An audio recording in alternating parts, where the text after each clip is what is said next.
In this video, I'm going to explain how you can work with bubble and scatter charts while charting in Empower.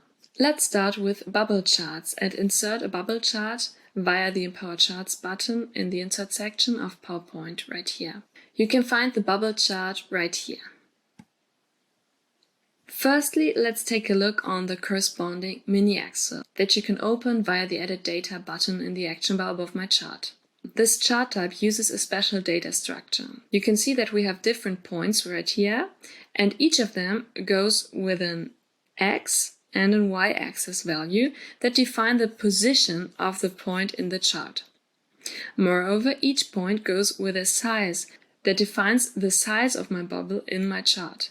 This size is relative, which means that if I change the absolute size of the bubbles right here in the Properties menu, I can do this right here and, for example, make them bigger. The size relation between the bubbles stays the same. It can be helpful to change the absolute size of the bubbles if they are, for example, overlapping, and I don't want that. Additionally, every point can be assigned to a series or group that have the same color in the chart, and this can also be shown in the legend if I want to display one. Moreover, it can be helpful to adjust the axis to improve the look of my chart. If all of my bubbles are, for example, located in one corner of my chart, as it is the case in this example, I can minimize the empty area by either using axis breaks that I can create in the Lines menu right here, or by redefining the minimum and maximum of the respective axis. I can do this by simply clicking on the axis directly in my chart and then clicking on the Properties wheel. In this case, I could, for example, set the minimum a bit higher and set the minimum of this axis a bit higher too.